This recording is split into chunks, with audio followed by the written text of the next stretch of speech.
Welcome to the She Heals the World talk show with Dr. S, the place to hear stories of heart-driven women creatively living free. Our episodes highlight conversations and insights that support the values of self-care, creative and personal freedom, slower living, happiness, health, and wellness to help you live your absolute best life. To be a part of the movement and join the conversation, step inside our free Facebook group, She Heals the World, and say hello.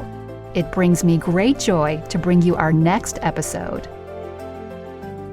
Hey everybody, welcome to the She Heals the World talk show. So today I have Emily Parsons with us. She is a digital marketing expert and entrepreneur, and she's the CEO of Let's Get Social. She's going to share her story of building a social media agency and give you some tips if you are interested in this kind of work on how you can get started and land your first few clients. So I'm really excited to have her join us today. Emily, thank you so much for coming on the show. Thank you for having me. I'm so excited to be here. Totally. So I see you're in Columbus, Ohio. What is the weather like around there nowadays?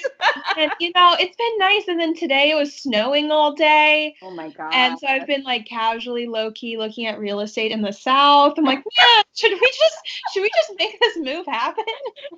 So funny that you said that. I'm in the New York City / New Jersey area. And I do have to say, around winter, I was just online yesterday on realtor.com looking up houses in Atlanta, in South Carolina. I'm like, I got to get out of here. This is crazy.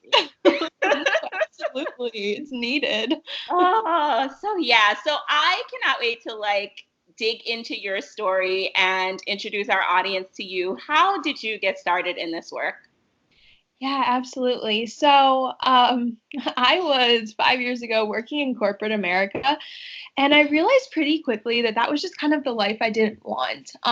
When I graduated from college, I was actually in Atlanta, but I was working that whole corporate job, and when I went into it, I kind of had some expectations of what it would be, and then I learned pretty quickly that it just wasn't going to be like a lifestyle I wanted. I was surrounded by working moms who had to miss out on all these precious moments in their children's lives, and being able to have that opportunity to really see the reality around working in corporate America, trying to build a career and having a family was an amazing blessing. It truly lit this fire underneath me to start looking for other options. And so I kind of entered the digital space as a lifestyle blogger 4.5, 5 years ago.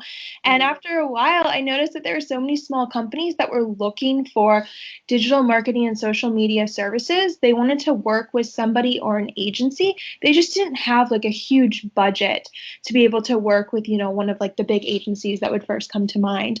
And so I started pitching, and here we are now. Years later, what of that? So in other words, it worked. It worked. It did. Well, what did you think? I mean, obviously you went to corporate and everything, but did you think you were going to be doing that when you were growing up, or did you actually have lifestyle / celebrity goals? And I say this because I notice that a lot of people who go into social media or Instagram stuff or anything in the lifestyle space, we kind of thought about celebrity stuff at a young age. Oddly enough, when I was in high school, I was on MTV. First of all, I went totally a traditional route. Never thought I'd be doing anything with coaching or have an online business, anything like that. But now that I look back at my past, I'm like, oh my God, I was on MTV in 12th grade, and I went to the prom with B2K, and maybe that made me think that I could be this online person. I don't know. But what did you think you were going to be doing? I love that so much. I actually thought I was going to be a fashion designer. It's similar. It's weird. Yeah, okay. So crazy. I was obsessed with all things fashion. I remember laying on the floor of my bedroom and just flipping through Vogue magazines and just being like, this is going to be my life. This is what I'm going to do. And, that didn't really work out, but that was what was in my mind for a long time. I don't blame you, sister. I am not a reality TV star, so it's all good.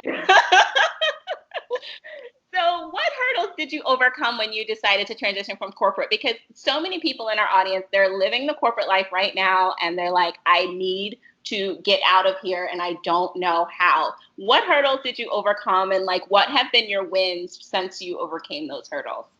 Yeah, absolutely. So one of the biggest hurdles is actually just making that transition. It's so, I don't want to say easy, but it's kind of easy to like think every day, like, oh, I'm going to do this one day and just putting it off. And so the biggest hurdle is just taking that first step and making that decision that like, okay, we're at the beginning of a new year. Where do you want to be at the end of the year? And so that was like a really big, I would say, mindset kind of hurdle. And then once you get it set in your mind that you have a date and you're gonna like make this jump, then I mean, I personally started to kind of feel like, where's my ideal client? Who are they? How am I gonna land them? How am I gonna find them? And then, oh wait, there's this whole legal side to starting your own business. Like Oh. there's so many aspects when you do decide to go out on your own. Like you wear every hat from A to Z. Um, Mhm. and so those were some of the really big ones when I was starting out. And then honestly, like the biggest hurdle once I was a few months into my business and I had a couple clients was learning to shut off the business. And that, we decide that we want to work for ourselves because we want freedom and we want to do something that we're super passionate about. And sometimes when we're so passionate about things, it's kind of hard to have that off switch.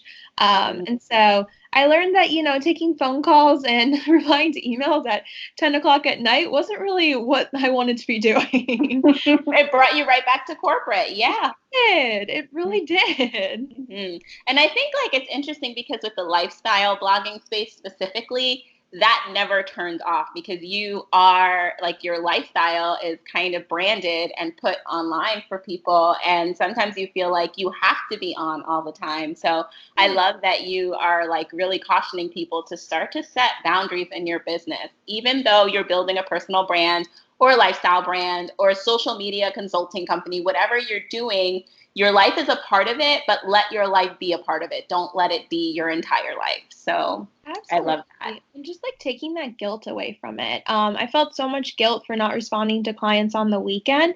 And then Mm, I actually almost had to go back to that corporate mindset. And I was like, they're not responding to vendors on the weekend. So yeah, just removing that guilt and knowing like everything's going to get done. It's going to be it's okay. gonna be okay. Exactly. So with the lifestyle blogging part, where did you see success? And if you did see success on a social media platform, like what was it? And did you use that platform to launch your own business, or what was that transition like for you? Yeah, absolutely. So, I had my blog for about a year before I launched Let's Get Social. And I really used that platform, the website, and my Instagram account kind of as a like guinea pig for what I would do for clients. And so when I was hearing new things about like the algorithm and hashtags and all that stuff, I kind of used my own account to see if it was going to work and if what people were saying was true. And one of like the biggest accomplishments with that blog, and it's been an interesting path for sure. I just recently made the transition on my Instagram account to like not really highlight the blog anymore, and that was a little bittersweet. But Mm, the biggest accomplishment was the fact that 2 years ago, my blog started bringing in more than a full time salary, mm, like a month, and so that was pretty amazing. I was able to work with some really cool brands from like Adidas to Mazda, and it was just amazing, like the doors that open. And so that was exciting, but it kind of started to get a little muddy for people. I mm. would share aspects of Let's Get Social on my personal account, and people were like, "What? Like, we just thought you were a blogger. What are you talking about?" Oh. Yeah, and so I realized that like I needed to be really clear about what I wanted people to take away from this account that has always had an underlying message of helping women. Um, but was I really doing that if I was like only sharing kind of parts of my life? And so it was a strange transition, but it's been really exciting. I've Yeah. met so many amazing people who are in the like startup phase of their agencies. And so yeah, so that was kind of like what the transition looked like. Can you? I'm gonna cheat a little bit because this is not what you came to talk to us about, but I have to ask this question.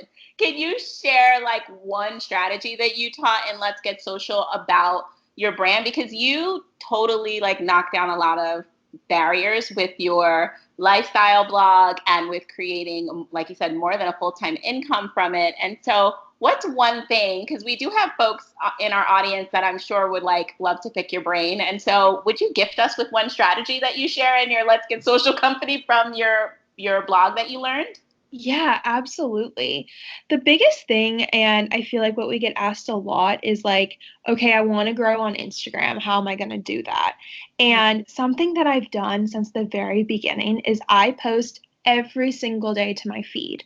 And when I'm posting to my feed, the copy is batched copy, but I'm showing up every single day for my audience. And I know that that can sound like super overwhelming, but it just keeps you at the forefront of their mind. And then creating content that's like, quote unquote, going to go viral. And right now we're seeing that as those like quotes or memes or that kind of stuff. And so, like, how can you incorporate that into your feed and your account so it feels like authentic to you, but it's going to get you seen by like a massive amount of eyes?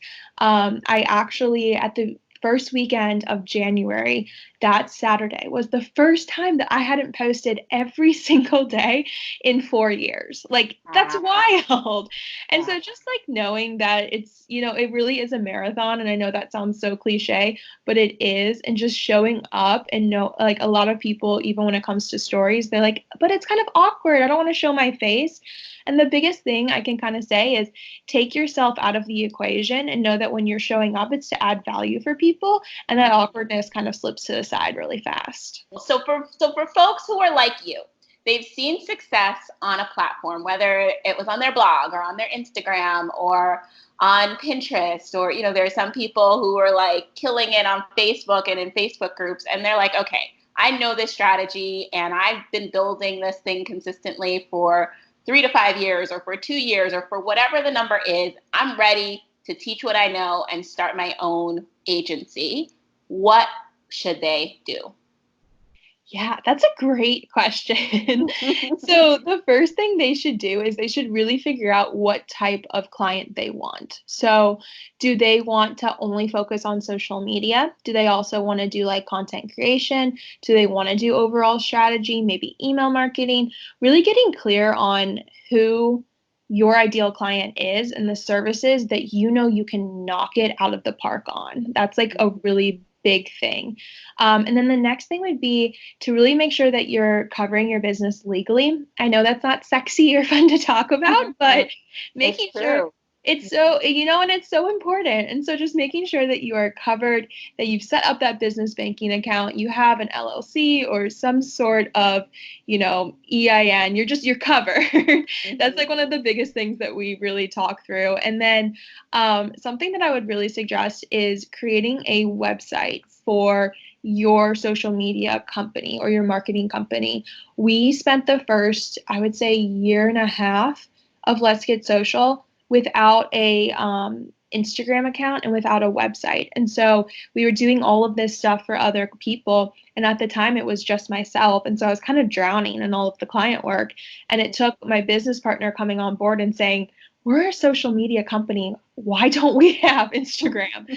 For me to be like, oh, yeah, you're right. And so, really having those kind of, I like to call it the foundation, having that in place and having your packages and services in place. And even if you've, created content for brands in a collaboration aspect, being able to kind of share the type of content you create has helped us land a lot of really big clients because they're like, wow, we love the creative that goes behind that.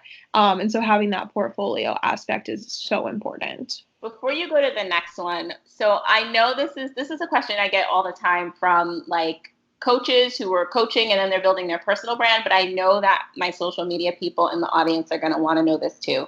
It can be really tempting, kind of like you were saying, to take your existing brand and then to start talking about your new focus or new business using that audience. And sometimes it works really well for people and other times it's completely awkward and it bombs. And so what would you recommend to folks who maybe they did build up like 1 million followers or fans or consumers from this one thing and they're like, I'm not doing that anymore. Like, I'm consulting to teach people how to do what I did.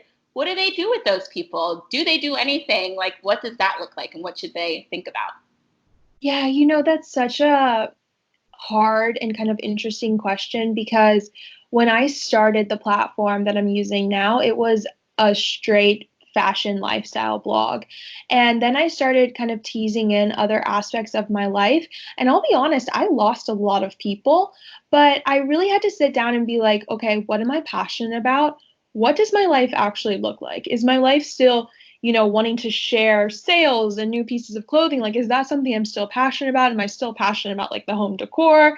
Mhm. And I just kind of sat down at the end of the day, and I was like, I'm really truly passionate about helping women grow their online businesses, and that's the message that I need to be sharing through this platform. And so, not being afraid to kind of isolate and people who aren't going to be your ideal customer down the road, but don't think that you can't kind of talk about multiple things that fall underneath your values. We created a Let's Get Social Instagram account. And so that's where like it's heavy marketing, tips and social media and everything over there. And I kind of show the behind the scenes, more of like the lifestyle part of running a company. And it's been working out well. Like I said, we lost a couple people along the way, but it's really just kind of taking a moment and thinking like, what type of content will reflect like your most authentic message that you're trying to get out there. Love it. Love it. Okay. So they have their social media up, they have their website up, they have their package open and ready for clients. What's next? Yeah, so now you got to start pitching people. You got to get those clients. That is probably one of the things that scares people the most is the whole pitching process. And then I actually, one of our previous clients, she was like, I feel like when I'm pitching somebody and then I get on the phone with them to talk about my services, it kind of feels like I'm interviewing for a job. And I was like, you are. How exciting is that? Like every single time that you are bringing on a new client, like you're interviewing for their position, quote unquote, and and like you're interviewing them and they're interviewing you. And it's just kind of like this fun new skill set that you get to sharpen time and time again. But it Mm. really is. I last year we were sitting in a position where we were like, okay, we want to bring on 3 more clients. And I had to sit down and be like, how many times are we pitching somebody a day? And so just asking yourself, like, how many clients do you want to pitch? How many clients do you want to bring on? If you're like, I just want to get 1 client, I just want to land that first one. Well, then you should be pitching like 20 to 30 companies a day. And I know, and Say that again, Emily, because oh my goodness, I'm so glad you're transparent with this because people think like making an offer every day means like liking an Instagram post or something. And it's oh no. making an offer is actually making an offer, and it's not just one, it's a lot of offers every single day. So you have to have the leads and the people in mind that you feel like you can best support. So true. I love that you said that. I mean, even today, we're probably we would be comfortable bringing on 2 more clients kind of at a maximum because we're heavier into the trainings at this point. And Mhm. I'm still pitching about 15 to 30 people every day. And we're comfortable. And that's just because we want to keep growing. And so that's another thing, too, is once you land 3 or 4 clients, because of the industry we're in, there can be the chance that there's a lot of turnover. So making sure that you are carving out, even if it's 30 minutes in the morning, to be pitching new clients will help you feel comfortable if a client has to cut back in a budget. So Yeah. just really being like prepared on that side. And do you find yourself using like leveraging social media to pitch more, or is it more like a LinkedIn, or are you doing like calls and the old school, mail the brochure to their company kind of thing? Yeah. Yeah, so we actually don't use social media at all to find social media or marketing clients, which I know might sound a little bit backwards, but Mm. just something that we've seen in the industry is that when somebody is starting out creating their own agency, they'll kind of slide into somebody's DMs and be like, "Hey, I'd love to work together. I'd love to handle your social media." And so people have started to like kind of be really turned off to that. So what we do is there's different sites that you can utilize where basically people are like warm leads for you. They're already looking for the services that you offer. I'm all about like, let's not waste our time. And so if I know that somebody wants our services and I just need to submit a proposal and pitch them to be able to hopefully lock them down as a client, I would rather send like 40 of those than 40 DMs and hope that I get one response. So we're utilizing different sites like Glassdoor has a lot of interesting kind of contractor remote kind of positions where people are looking to work with agencies. We've gotten some clients through there. We've also gotten some clients through Indeed. So there's, and then like freelancer.com is another great website. Really cool. You just saved somebody's life just now. I'm glad.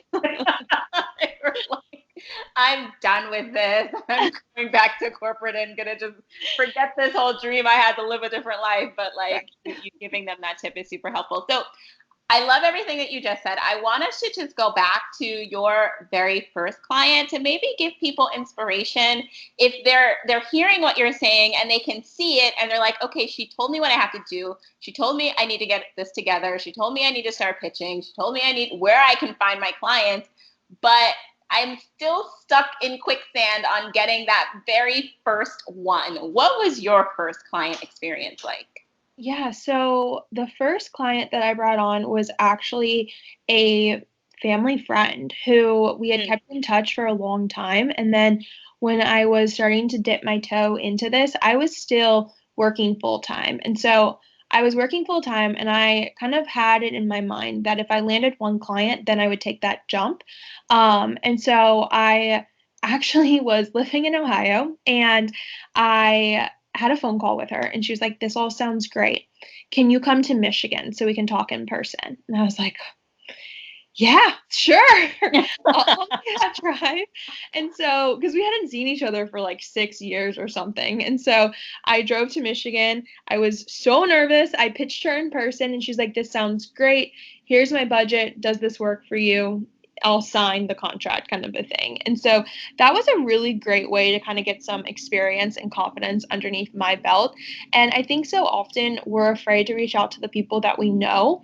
But if you can reach out to people that are already in your network and like they need your services, maybe it is a situation where you pitch them a little bit less than what you would pitch somebody else, but you get that experience so that you have another client that you can show the work of to a potential client down the road. I pitched her, landed her, drove back to Ohio, quit my job, and my now husband, who was my fiance at the time, we had this like number in our head of when I was going to be able to quit my job, and I can say this because he's aware of this now, but I was like, yeah, she's going to pay me that. It's great. She wasn't. Not at all. But I was like, okay, I got the one client. Like, I know I can do this again. And by the end of the month, when I had quit my job, I had landed a client that was actually more than my corporate job was paying me. So wow. It really is like get that one and you get that confidence and it's just kind of, it's rolling. It's rolling after that. Rolling after that. Emily, those tips are super helpful. Do you have any final pieces of advice to share with our audience? Yeah, so another big thing would be don't be afraid to utilize Google when you're starting out in your own agency and you're just kind of unsure of like what the correct next step might be. Google was my best friend and probably still is today when it was just coming to like learning all the ins and outs of what it takes to really start a business. This has been really enlightening, and I really hope that it supported those fellow marketers in our audience, as well as women who don't consider yourself a marketer, but you're like, I got this tremendous amount of success on this particular platform, and like, I'm ready now to start teaching people what I did. So super duper helpful tips. If you could look back and give yourself any piece of advice, what would it be? Man, I would look back and I would just tell my younger self to trust my gut.